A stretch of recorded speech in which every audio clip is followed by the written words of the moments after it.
Don't forget to check out and grab your copy of one of 3 football game plan books: What Did Football Teach Me?, Football, A Love Story, and Stiff Arming Football Myths. You can find them on our website at footballgameplan.com/books.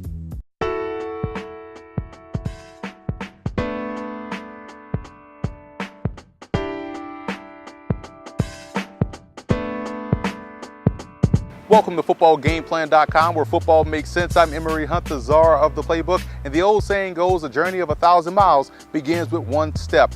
And that's why we're here on the campus of Bryant University to find out about that journey with new football intern Phoebe Schecter.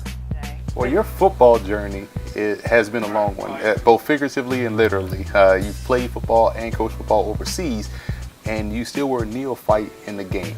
So take us back to that journey. What was that journey like? How did you get involved, and what initially drew you into the game?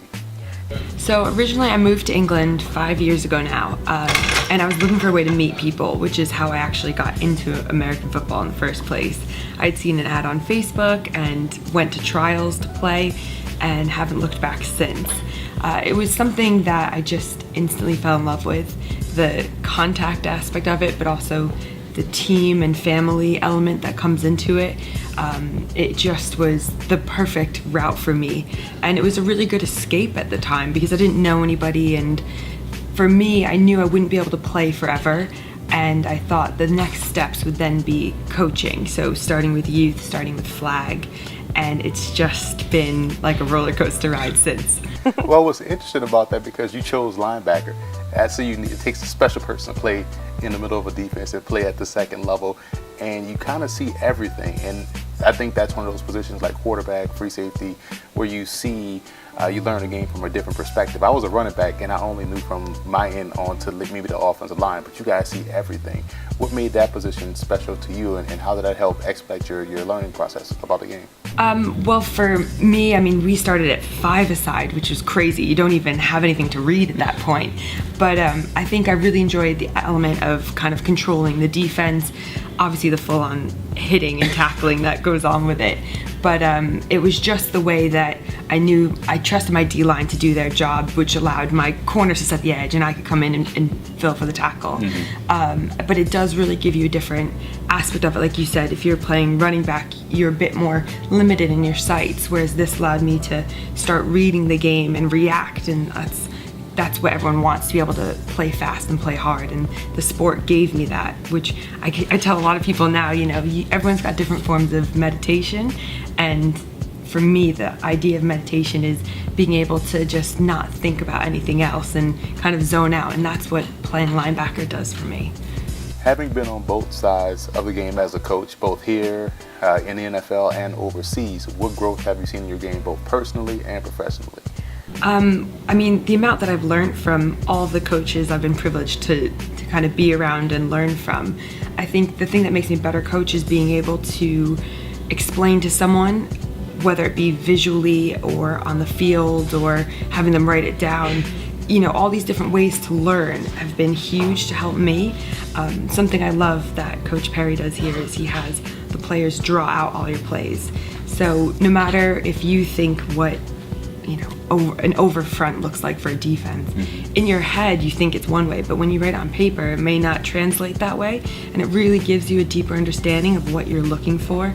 And even in the NFL at the same level, you know, they were trying to show them or find better ways to help them understand, and a good way of doing that was maybe we won't show them as many actual images of the playbook as opposed to here's a video and this is how you can learn, because you can actually visualize and see yourself or someone else doing what you should be doing. So that's been a really big aspect that I want to bring back into the UK and just use going forwards, because a lot of times I think you become kind of selfish as a coach and think, well, if this helps me understand, imagine what it could do for the players. Mm-hmm. And what was interesting is that you mentioned going back overseas to the UK. I remember when I was a senior in high school, coming in late night, me and my friend turned on the television, flipping through the station, we saw women's tackle football, and it was on PBS. It was like, well, what is this? I would love to watch this on a consistent basis. So that's nearly 20 years ago. Wow. So the game has grown significantly since then, and I still feel like it has a lot of growth potential moving forward. Where do you see the game growing, both domestically and internationally? I mean, it's constantly improving. I mean, we've had something like a 300% increase in the past 4 years in the UK, but coaches all over the world now are looking to push women in sport, and it's starting at a young age, and that's what we need. Whether it's boys or girls, no matter where in the world, you need to start with the grassroots. And companies like the NFL, for us over in the UK, we've got the Jacksonville Jaguars, who are doing a huge job in terms of trying to promote the flag football at the age of, I think, 6+, and that's going to then develop kids that have a football IQ. They're going to have the actual skill set, plus they're going to grow up being fans of the sport, and that's what you really need to start getting going more. Over here, it's been interesting. So since I've been over here, I thought I'll try and see if there's any football teams around. Luckily, there's a team in Boston, so I'd always love to stop by and see how the women's team in Boston, how they're getting on, what kind of progress they're making. But coming off the back of the Women's World Championships in June, I think that there's been a huge push, because now, I know for us in Europe, we've got our European Championships in 2 years, but now teams are realizing it's not such a big deal to go overseas and play. So perhaps some American female teams will go over to Europe somewhere and have little competitions, and I think you need that, because really, even we had Mexico come in and nobody's really played or seen them. They're a flag-based team, but they came into the contact world and ended up leaving with a bronze medal. So people say, I want to play against that team. I want to see where I sit compared to them. And I know that was huge for us, for Great Britain, in terms of how do we compare to the rest of the world? Can we compete with these levels? Because say 4 years ago, the US was up here, which is fantastic, but the gap between the US and Canada, who came second, was so large. I think they had scored in the hundreds. Mm-hmm. And now it was such a close game that you think, all right, everyone's getting better. So now that whole stepping ladder is going to have to keep continuing. I was able to speak with the NFL's Director of Development, Sam Rappaport, who had glowing things to say about Ms. Schecter. I met Phoebe Schecter at the Women's World Football Game event that took place, I believe, 4 years ago down in Tampa, Florida. And she came over from the UK. I had a great passion for the sport, and I watched her play, and she was an absolute beast at linebacker. And Phoebe and I kept in touch over the years leading up to the Women's Careers in Football Forum that she attended at Pro Bowl. And so this past year at Pro Bowl, as I mentioned, the NFL hosted the first ever Women's Careers in Football Forum, which was designed for female tackle football players to attend to help get connected and educated in NFL positions in coaching, scouting, officiating, and football operations. And so she and I connected there, and she made a lot of great impressions at the event, and she's done very well for herself since then. You know, I actually had two reference points that were as good a reference to me as humanly possible. Jimmy Salgado, who's up at the Buffalo Bills, is someone that Phoebe worked directly with, and just unequivocally recommended her, and that was good to hear. And then Mike Cerullo, who I worked with for a number of years at Princeton, who's now in the NFL office, was another reference point. And I couldn't be more excited and grateful to those guys for putting the call in, because she's been a terrific addition to the staff, and is going to be a heck of a college football coach. You're the direct reflection of the NFL's Diversity Initiative Minority Coaching Program. Having gone through it, what was some of the initial benefits, or what did you learn first, and what were some of the initial benefits that you saw that allowed you to grow professionally?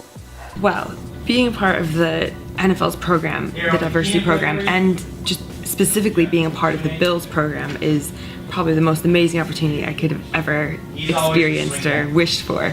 I was a huge, from day one, when Coach McDermott spoke and spoke about the program, I was behind him 100%. Everything, I remember sitting in our staff meeting, and everything he said, I just thought, I believe in that, I want that, and which makes it even better to see him doing so well at the moment. 3-1, not so bad.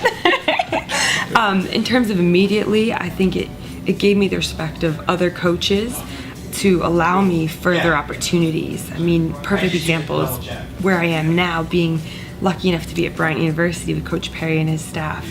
I wouldn't be able to do this if I hadn't gone through that program. And to be honest, I don't think I would have been ready for it, because the amount that I learned in terms of whether that be fundamentals, how the football programs work, an average day, that would have probably, I mean, that helped me so much to figure out what I wanted, but what it feels like to be in a football program. And without that, I don't know if I would have probably just been lost, to be quite truthful. I mean, I think my pretty much first week with the Bills, I felt like, oh my gosh, what is happening? I felt like I had no idea anything about football. It was all out the window. But then I started to really get into it. I got the respect of the players. The coaches were so fantastic, allowed me into every meeting possible.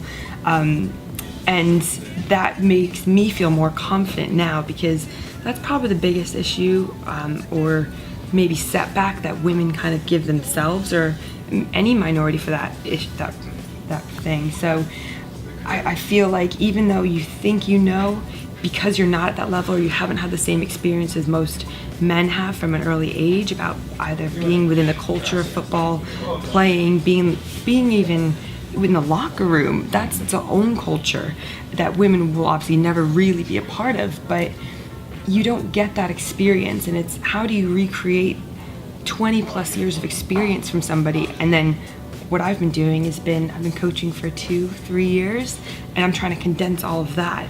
So being a part of the Bill Walsh Diversity Fellowship allowed me like a huge condensed package of football. And even though it might have felt like a bit of a roller coaster at the time, it was a roller coaster that went up the whole time, and it's allowed me and given me a skill set to be able to be a part of a program like this and help, because otherwise I would have felt like I'm just here and it's very one-sided, that I wasn't giving anything. But now I feel like I'm really able to move forward. My confidence and all of that has been built up, all because of being a part of this fellowship. Out of the many different things football teaches you, it's a game full of lessons. You know, what would you say football has taught you? So I think football has taught me how to be a better person and a better coach. By that, that's obviously a rather in-depth answer. But in terms of, it helps me to figure out how to challenge people, whether it's because I've learned what my levels are and how you can push people and how people can push you. I think it builds more character than any sport I've ever been a part of. It makes you have to think about that person next to you and your teammate. It pushes you to see what your real character is, because who you are on the field is who you really are in real life.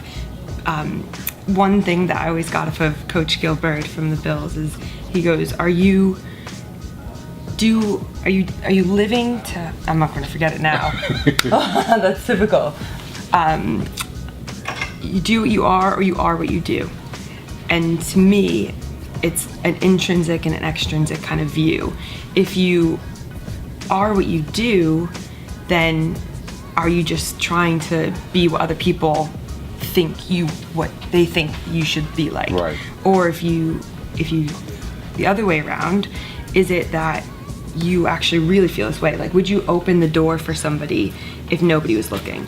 And that sounds really silly that relates to football, but if you would open the door for somebody when nobody was looking, then you're not worried about what someone else thinks. You're not trying to impress anybody.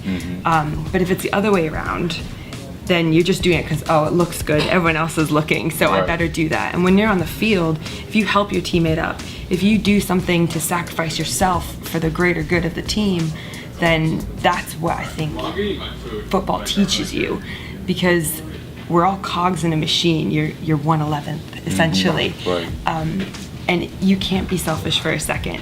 So I think it just makes you a better person on so many different levels, and that carries over into your real life, into family life and friendships and relationships that you will have forever. And which sounds like it's got nothing to do with football. These are skill sets that will carry over. You know what hard work is, and you know how to push yourself, and you know when you're being lazy. So I would definitely say it's just character, and it makes you a better person on every level. Now, do you think you would have gotten that life lesson eventually, or did football sort of help expedite that process for you? It's definitely expedited that process for me. You know, even being in the office and working with all these guys, again, you're still a team, because I saw this especially with the Bills. Coach McDermott, he was always preaching about horizontal leadership and not vertical leadership, and I think you have to live up to what you say, and he absolutely did that. And it's something that I really believe strongly in, where you don't need to you can have a hierarchy, but you don't need to have somebody who's thinks that they're greater than everyone else and just bosses everyone around, because you work so much better when you're all on the same level, working towards the same goal, as opposed to somebody stood on top saying, do this, do this, do this. And I just think, yeah, there's probably other elements in my life that I could have learned it. And I've been very lucky to be able to travel as much as I have with other sports, but it doesn't seem to come to fruition as much as it does with American football. We're here on the campus of Bryant University, obviously. Great facilities, great campus, great area. How has this experience been for you so far as the football intern? It's been unbelievable. I mean, everybody here, not just the football staff, everybody on campus is so nice. I don't think I've ever met a nicer bunch of people, of students. I mean, the kids hold the door open for you all the time. I thought, where am I? But honestly, everyone has been so incredibly kind, and all the coaches here are just so keen to help me learn and develop. I'm more defensively based, so being on the offensive side of the ball has definitely been an eye-opening experience, and I think it's the best thing I could have done, because as a coach, I want to be a better defensive coach, overall coach, but being able to learn why offense do what they're trying to do will help me better long term, and to learn from Coach Perry and his staff. I mean, watching the way that Coach Perry works is incredible. He's like a beautiful mind. The way that he sees things is just wonderful, and I'm very lucky. He's kind of stuck with me, really, because I live at his house, so I get to ask him questions whenever he's free. But it's great to be able to see the way that he interacts with his players and also with his own kids and family. I mean, he's such a family man. It's incredible to be a part of, and that's promoted to the rest of the team. We have family dinner Sundays, and it's great because now everybody's involved and you get to meet and learn about their families, and it makes people want to work harder for you. But I'm just feeling so fortunate to be here. I'm here for the season, so I fly back to England basically at the beginning of December, and it was funny the other day I was thinking about it. I was like, I don't even want to go back. You feel like you get into a routine. I'm getting to know all the players and their strengths and their weaknesses, and finding better ways that I can kind of help out. We've got a good situation going, and I just, this week I'm going to start going and sitting in on all the different meetings, so every week have it be a different positional group that I'm sitting with, because I've been predominantly with the quarterbacks. But I feel like now I've kind of absorbed the playbook as much as I think I can. So now I can start seeing why others do what they do. When I took this job, my brother's advice, who had gone through it himself, was to hire smart people. And, she is extremely sharp, and that immediately jumps out at you. And she's a very hardworking, diligent person. So that's excellent. And then, having seen her for a very short period of time, she definitely commands the respect of the players, and moving forward, would do a terrific job with her own position room, all those things that I know she'll do. And it's fun to see a young coach that is going to do well in the future, because heck, I might be looking for a job someday and hit Phoebe up. Phoebe she's an incredible football mind. She has a breadth of experience that most people don't have. She played both men's and women's tackle football, and she also coached both men's and women's tackle football.